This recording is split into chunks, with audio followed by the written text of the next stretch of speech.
What's up, everyone? Welcome to This Day in Philly Sports History for May 2nd, 2025. I'm your host, Jim Montgomery. Welcome to a Feel Good Friday edition of the podcast.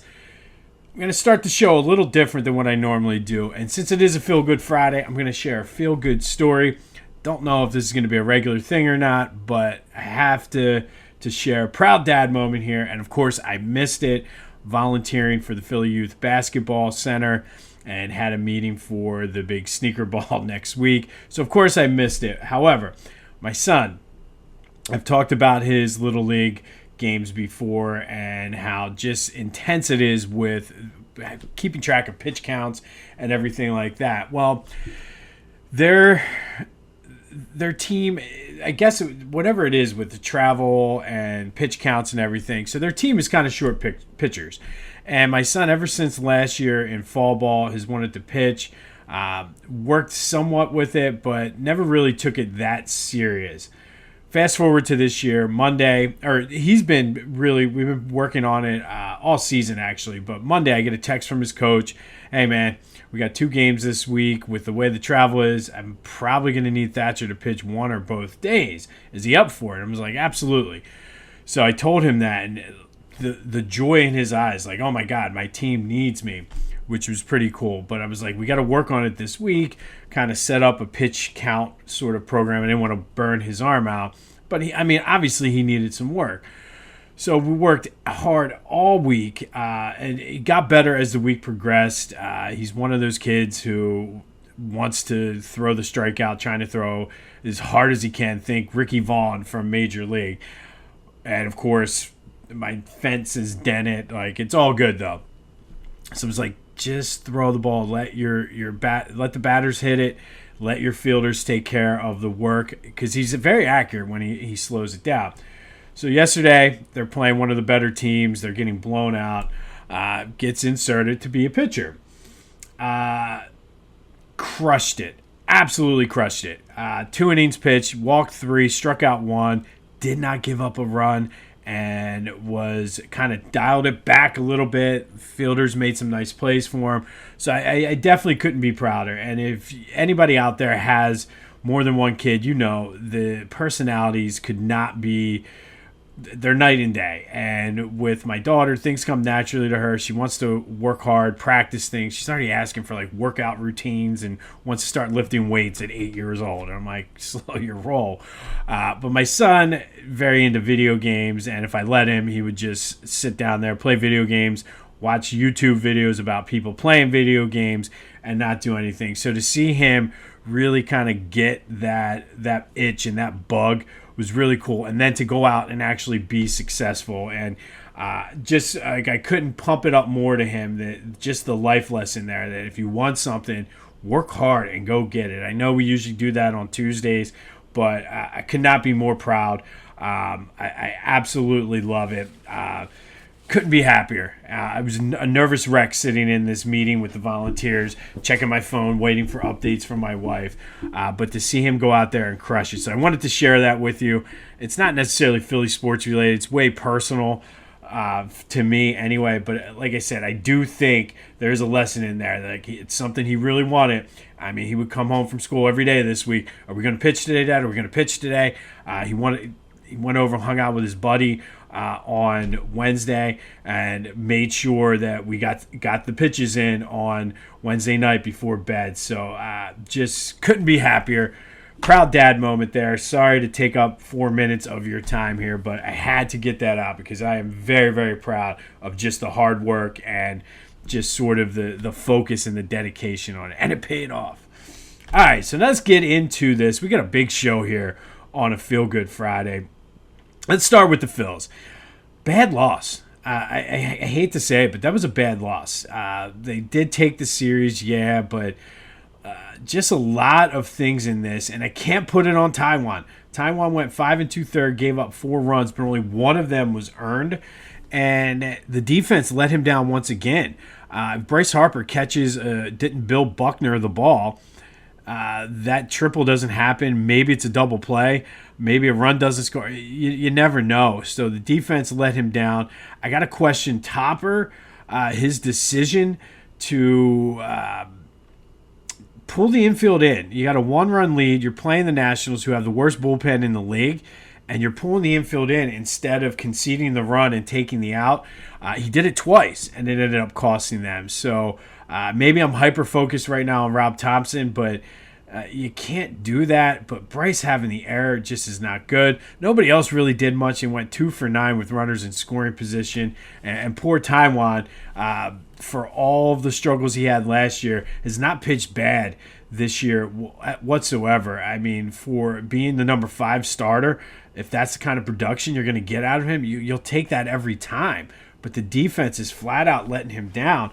And I think we might have a Bryce Harper problem. I don't know what's going on with him. Had a horrible, horrible month of April. And now it's impacting what he's doing in the field. I'm nervous. I feel like they are where they are right now in the standings through smoke and mirrors.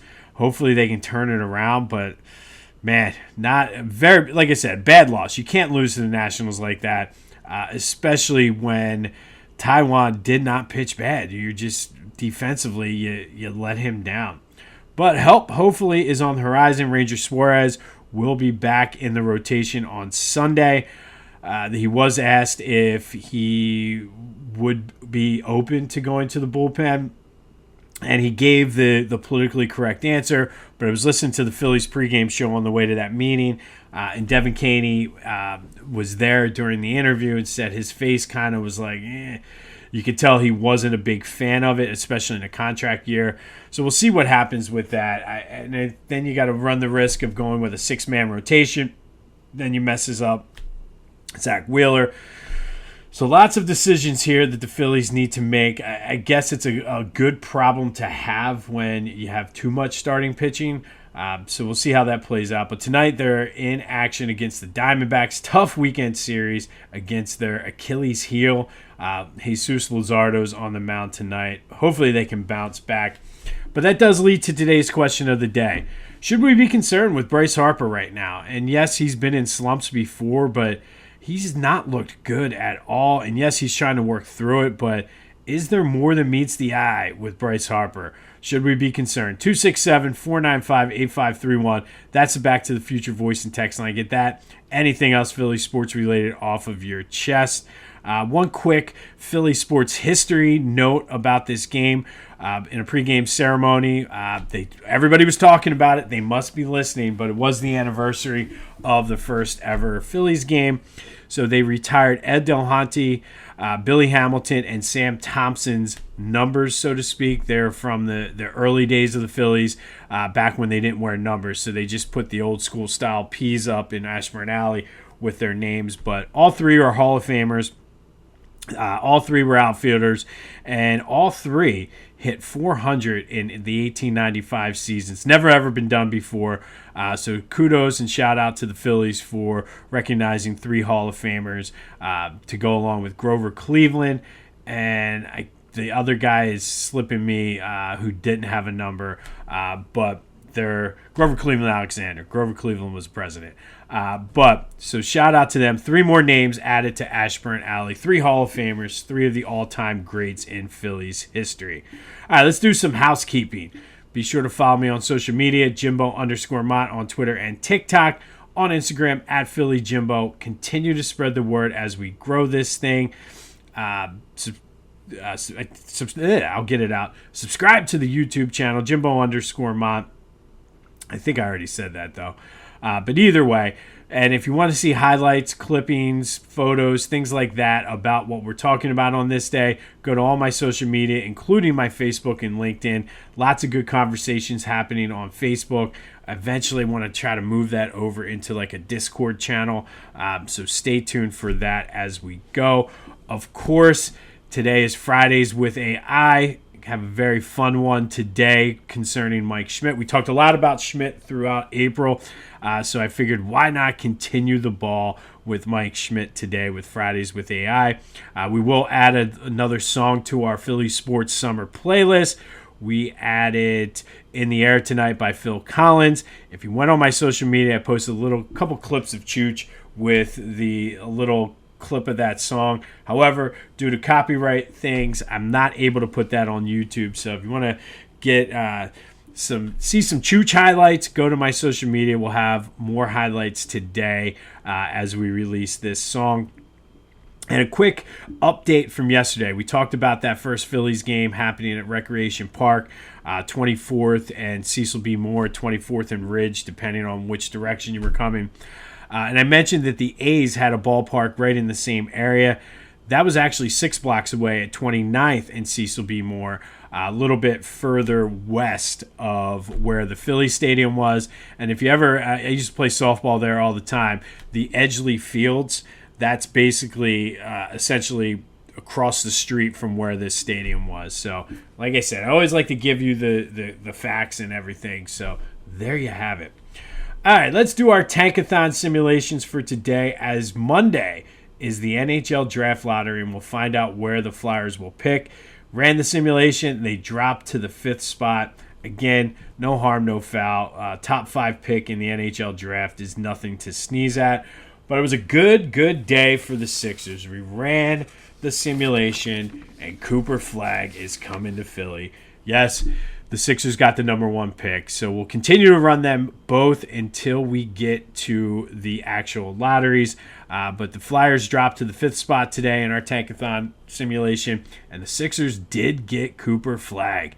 That would be a huge get for the Sixers. Be sure to check out my boys over at the Clashing Conferences podcast. Great things happening with their Sports Fan Network. If you haven't watched any of the podcasts, they're entertaining. They're fun. Just a group of guys just shooting the shit. So go check them out wherever you get your podcasts, as well as on YouTube. And then go to clashingconferences.com to figure out and see what they have to offer and how you can get involved. Great things happening with them. We'll have more announcements concerning the Clashing Conferences hopefully later this month, working on some things with them, so stay tuned for that. And then go to Philly Goat. They got Mother's Day covered. They got Father's Day covered. If you like the Mr. Sandman's Gym from Mike Tyson's Punch-Out shirt that I'm wearing today, that too is Philly Goat. But go, like I said, go just check out what their site. Take 10, 15 minutes, scroll through their site, and you'll be happy with what you see. Get ready for the lotteries. They have the Philadelphia Quakers shirt. If you're a longtime listener here, you know we introduced Ryan and Philly Goat to the Philadelphia Quakers. But go, they have you covered. Anything you can imagine, Philly sports apparel related, they got you covered. And then when you check out, use the promo code Jim Montgomery to take 10% off your order. That's phillygoat.com, promo code Jim Montgomery to take 10% off of your order. Go get mom some Philly Goat. My mom has quite a few at her request, by the way. So I'm telling you, your mom's going to like it, so go check it out. But my mom has quite a few Philly Goat things in her wardrobe. All right, before we get into anything else today, a little bit of a bonus. We're talking about playlists. This song's not going to be on your playlist, but on this day, the United States Copyright Office received the lyrics to the song Take Me Out to the Ball Game. And why are we talking about this here? Well, first of all, it's probably one of the top 3 most recognizable songs in the country, behind the Star Spangled Banner and Happy Birthday. Everybody knows Take Me Out to the Ball Game. But the lyrics were written by Philly-born Jack Norworth. The music was composed by Albert von Tilsner. But Jack Norworth wrote the lyrics, a Philly guy who was a singer of the era, was inspired by an ad he saw in the New York Times to go to Ebbets Field to see the Dodgers play. But happy birthday to Take Me Out to the Ball Game, as the copyright was filed for the lyrics on this day back in 1908. All right, so since we're on the music kick, let's get our next song on our Philly Sports Summer playlist. Yesterday, I told you we did Phil Collins' In the Air Tonight, Chooch's walk-up song for years, which led us to the question, who's the best catcher in Phillies history? So let's recap the question of the day before I release the song for the playlist. All over the place yesterday. 46% of you, though, did say it was Darren Dalton. Lots of people, women my age or older, voted in this one and said Dutch. I don't know how much of that had to do with actual playing on the field, but we'll kind of keep it PG here. But thank you as always for participating in the question of the day. I don't think it's Dutch, and it wasn't all ladies that voted for Dutch. I have to go Chooch, and here's my rationale behind it. I think you can make the argument for Chooch, Boone, JT, or Dutch as the top 4 catchers in Phillies history. I think because they're so close, I think you got to take JT out of there because he hasn't won.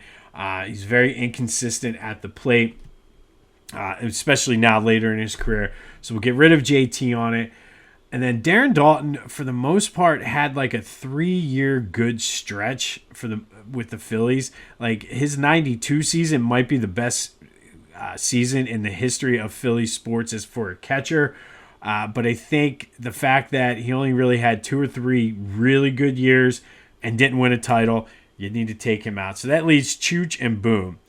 And both of them won a title. Both of them were great defensively. I'm giving the nod to Chooch, I think, because he was slightly better offensively than what Bob Boone was. But, I mean, you can't go wrong.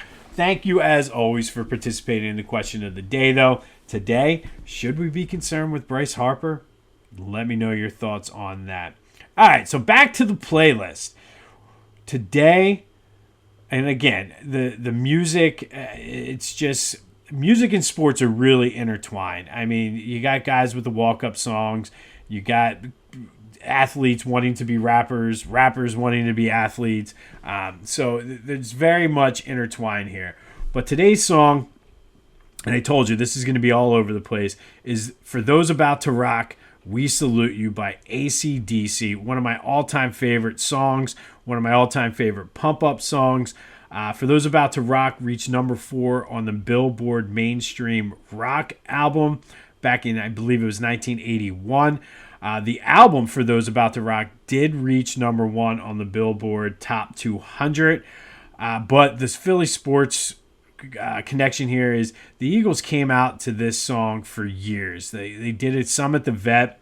They kind of rotated it, but for years at the Link, this is the song that the Eagles, as they're walking out of the locker room, down the tunnel, they start at the light show, allowing people to kind of line up to see. It's a great atmosphere, and once they come out and you hit the fire with the fireworks, it's a great song, great atmosphere. Whenever you hear the guitars start coming in, it's like you start rocking back and forth, getting pumped up, seeing the guys come out. Like, it's just, if you haven't seen it, look on YouTube and watch them sort of come out to For Those About to Rock. They've switched the song over the past couple of years to Lil Uzi Vert. But For Those About to Rock by AC/DC is today's summertime playlist. So add it if you're creating this at home. I will share it out on Spotify once we finish creating, but it's a great pump-up song for sports, great pump-up song for the summer, and it always takes me back to those Eagles days and just getting, I'm getting pumped up just thinking about it. But For Those About to Rock, We Salute You from AC/DC is today's Philly Sports Summertime Playlist song. All right, today, told you we got a big show today. We're going to go back to 1989. And on this day in 1989, the Phillies were blown out by the Astros 12-4 at the Vet. Mike Schmidt had a good day, though. Went 2 for 3 with a 2-run first-inning homer, 3 RBI. But that was the extent of the offense that day for the Phillies, as they just couldn't do it. Floyd Yeomans and Alex Madrid each gave up 5 runs. Didn't last more than an inning or 2 each. Just a brutal day, as was the case with those Phillies teams back in the late 80s. But the story was, unbeknownst to all of us and anybody at the Vet, that would be the last home run of Mike Schmidt's legendary career. That was home run number 548. He would finish out the month of May only amassing 5 more hits before retiring May 29th, Memorial Day weekend, out in San Diego before the game. And again, what can I say about Mike Schmidt that I haven't already said? I have his autograph picture right there to my left. All-time favorite player, and just a great career. But on this day in 1989, Mike Schmidt hit his final home run at home in a 12-4 loss to the Astros off Jim DeShays, who should have probably looked this up, but I feel like he may have pitched at one point for the Phillies in his career. But it was all over. The last home run of Mike Schmidt's career happened on this day in 1989 at the Vet. It's time for Fridays with AI, where we ask AI to rewrite Philly sports history. Every Friday, only on This Day in Philly Sports History. That's right. I teased it. It is time for Fridays with AI. So, keeping with the Mike Schmidt theme, April was a good month for Mike Schmidt. We talked about his 4 home run game, setting the record for most home runs in the month. Ended his career 548 home runs, 12-time All-Star, 10-time Gold Glover, 6-time Silver Slugger, World Series champion, won the MVP of the 80 World Series, 3-time National League MVP, but played his home games at the Vet, which was one of those cookie-cutter stadiums that came up in the 70s, Three Rivers, Riverfront, I believe the old Busch Stadium. They were all pretty much the same stadium. Shea Stadium, I believe, was one of them as well. Not necessarily hitter-friendly, and I did some research on this because it got me. I was thinking about it, and it was more considered a hitter-neutral or slightly a pitcher's park. So not necessarily a home run paradise like some of these new stadiums that we've seen popping up. So I was thinking, what if Mike Schmidt didn't play his home games at the Vet, but played his home games at Citizens Bank Park? I've heard him talk about this on broadcast. I heard other people talk about it. So that's what I asked AI. I said, AI, what if Mike Schmidt played his home games at Citizens Bank Park instead of the Vet? How many more home runs would he have hit? Well, here's what AI had to say about that. Mike Schmidt hit 299 home runs at the Vet. Citizens Bank Park obviously is way more hitter-friendly. AI projected more with the dimensions of Citizens Bank Park versus Mike Schmidt's career. Like, it was very scientific what they broke it down. But basically a 15 to 20% increase in home runs, meaning he probably would have gotten that total to 340, 360, maybe 370 at Citizens Bank Park, which means he certainly would have had a legitimate shot at 600. They projected between 595 and 610 home runs. And that was like more on a conservative side. And then it took a deep dive into, could he have gotten to 650? Could he have challenged Willie Mays 660? I believe 661 Willie Mays has now. Because it took in other things into account then. Like, just if you take his career from 1972 to, or I guess 1971, he came up late, 71 to 89, he would have gotten to 600 likely, probably around 610, 615. But playing on the grass at Citizens Bank Park likely would have saved his knees and his back and maybe, just maybe, extended his career. I mean, he had bad knees coming out of Ohio, but maybe he could have played another extra 2, 3, 4, maybe even 5 years. They also broke it down that Citizens Bank Park, the Phillies tend to play a lot more day games at Citizens Bank Park than they played at the Vet during Mike Schmidt's career. Mike Schmidt was great in day games, so there was a legitimate shot. Mike Schmidt could have gotten to 650 home runs. He likely would have gotten to the 50 mark each year from 79 to 81 playing at Citizens Bank Park. For his RBIs, he would have been sniffing 2,000 RBIs. Probably would have won at least one more, maybe 2 more MVPs. It probably wouldn't have impacted his Gold Gloves that much. But most importantly, Mike Schmidt's numbers would have been greater. He'd had close to 2,000 RBIs, between 620, let's say, and 650 home runs playing at Citizens Bank Park. But what does it mean for the team? Well, the biggest takeaway is the 1980 postseason run would not have been as stressful as it was. That they had to have a walk-off or it went down to the end in the 80 NLCS. So it probably wouldn't have been stressful. Maybe it would have been more fun for our dads and grandfathers to watch that team. But it did say they probably would have won one of the pennants. Like maybe not against the Big Red Machine, but one of those games series against the Dodgers in either 77 or 78, they likely would have gone to the World Series. Probably wouldn't have beat the Yankees, but they did say they would have gotten there. They would have had a much better chance in 1981, which was a strike year, and could have turned that series against Baltimore around. It was a very low-scoring series, that 1983 World Series, but at Citizens Bank Park, Mike Schmidt likely would have had better numbers.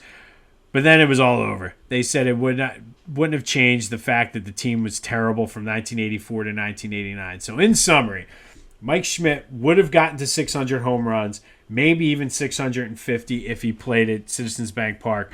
1,900 to 2,000 RBIs. Would have extended his career because the turf wouldn't have been so hard on his knees.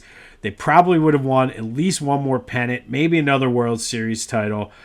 But more importantly, more playoff success means Mike Schmidt is considered a top 10 and in consideration for a top 5 player of all time, just not the greatest third baseman. So if you ever wondered what would have happened if Mike Schmidt played at Citizens Bank Park, a lot more home runs, maybe another World Series. So that was Fridays with AI. What if Mike Schmidt played his home games at Citizens Bank Park?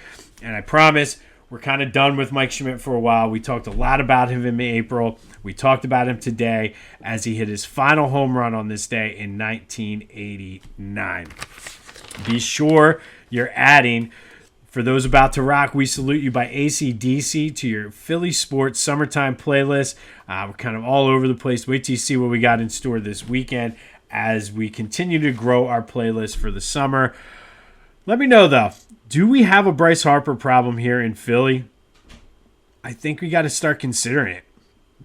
Maybe he's injured. Maybe he's in his head. Or even worse, maybe the years of his violent swing and just hardcore playing is starting to catch up with him. I hope that's not the case, but I think it's at the point now, a month into the season, we at least need to consider it. So let me know your thoughts. Do we have a Bryce Harper problem here in Philadelphia? Happy birthday to the Take Me Out to the Ball Game. On this day, the United States Copyright Office received the copyright for the lyrics written by Jack Norwalt, who is a Philly-born singer and actor. Jack Norworth from Philadelphia wrote the songs to one of the top 3 most recognizable songs in the United States. Lots of music going on today. We will have another Tankathon simulation tomorrow. We'll add to our Philly Sports Summertime playlist and then recap Game 1 of the Dodgerbacks, the Diamondbacks, and the Phillies, all on tomorrow's episode. But it's going to be an 85-degree today. Get out. Go enjoy. This has been This Day in Philly Sports History for May 2nd, 2025. My name's Jim Montgomery. Go have yourselves a feel-good Friday. And until next time, I'll see you when I see you.